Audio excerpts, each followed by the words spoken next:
This video is brought to you by education.au. Creative, capable, connected.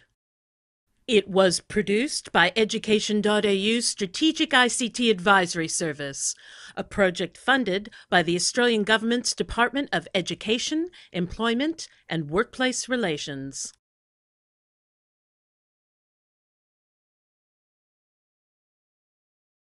Awful lot of conversations and awful lot of work in terms of the wikis I did see of the need to have the ability for information to move around. So infrastructure seen as an enabler of collaboration, and a lot of discussion of the things you need to do to allow that collaboration to occur, both within teachers, within students, between teachers and students, and with the outside world.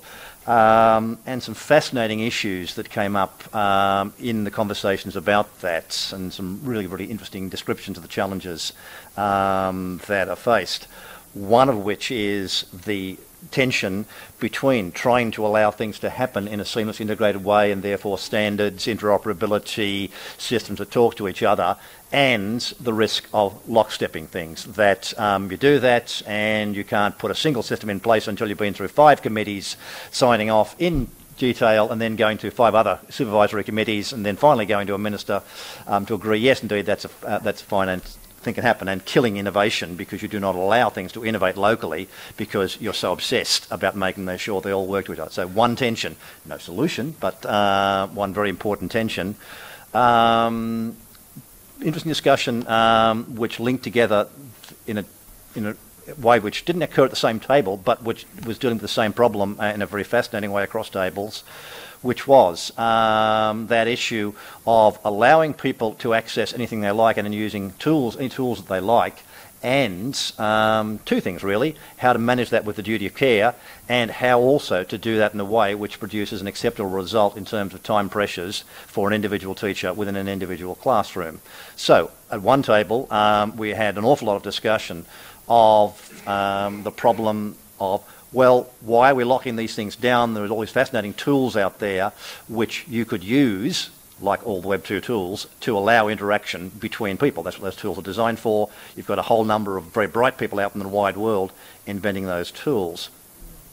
But on the counter side, yes, that's fine, but as those tools are currently deployed, you have, certainly in schools, massive issues of the content and the people that will be encountered by students if you simply do that. Plus, the other part of the conversation was, why would we go ahead and, because we are working from that control mechanism, from the mechanism we have to control everything, has to be within our environments, why would we spend an awful lot of money developing applications which interoperate amongst each other if we're doing it only because we have to manage those environment issues? Where is the balance between the advantage you can get from the tools as opposed to need to have some control on what people are doing? Again, no solutions, but a fascinating set of tensions that exist within what you want, where you want to get to in terms of, which was pretty common across the discussions, seamless ability to collaborate.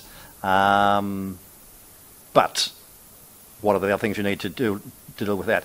And one of the other issues, not just security in terms of allowing people to do a whole bunch of systems, was the reason you do integration within things like state government systems, that it's all very well to have a whole bunch of tools. Twitter, you've got Facebook, you've got a whole bunch of other social networking things, but you've also got the student admin system.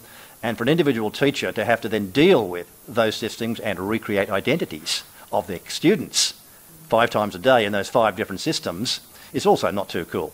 So there was actually a reason in terms of providing utility for a teacher to do the integration work.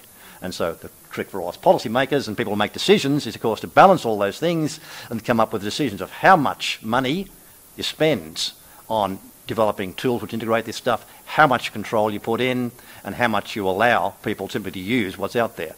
And hope to God we get it vaguely right. So, really interesting discussion on those issues. There was some discussion in the blogs, obviously, of physical infrastructure, not a hell of a lot. I think that's probably appropriate given what we're here to do today.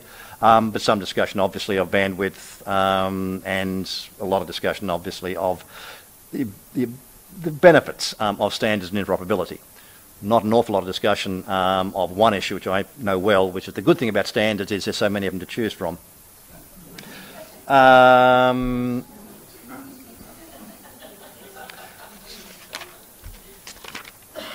Didn't actually get to the copyright table, but I know what occurred there anyway, so Ardelia can tell us what the shared view that she and I have, which is this copyright stuff is going to screw all the thing if we don't get it right.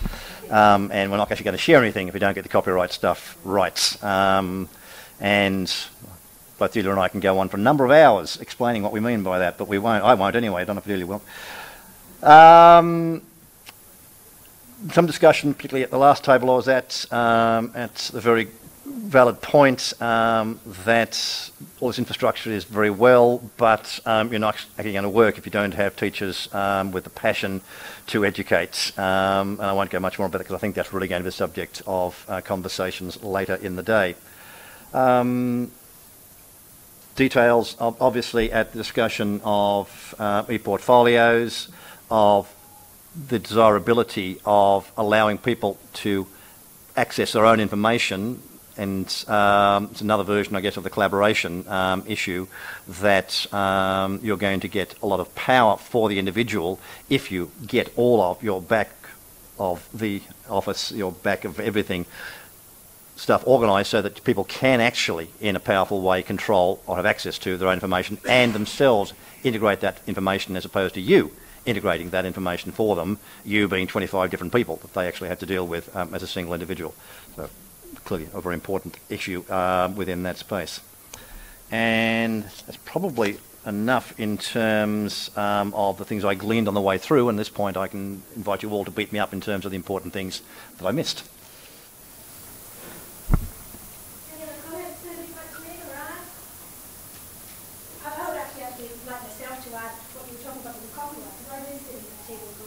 Yeah, I think you're right. Absolutely. Anybody else got anything else like that?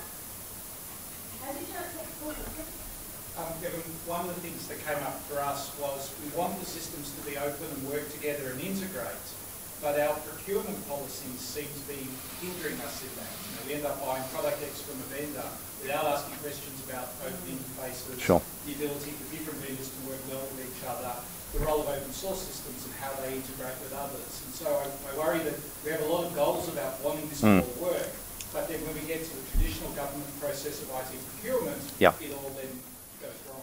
Yeah, no, that also in a way came up at another table, and the view, okay, with my view as well, I'll tell you what it was, that the challenge there, and it has to do with all the other issues that I went through, of getting the layers right, of having a layer which you do want agreement on, this is where we want to get to, and these are certain minimum conditions that have to be adhered to, or we're never going to get there.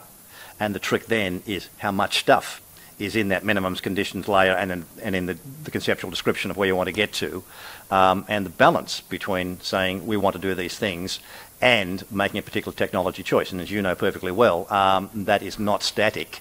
In an area which is reasonably well developed, you may be quite easy to say, these are the characteristics it has to have, otherwise you should not deploy it. And you can then think from the Australian government point of view, trying to get agreements amongst ministers and all that folderol, which the vet sector is already quite good at, saying if you're going to make a deployment in this area, it must have these aspects in terms of specs and standards.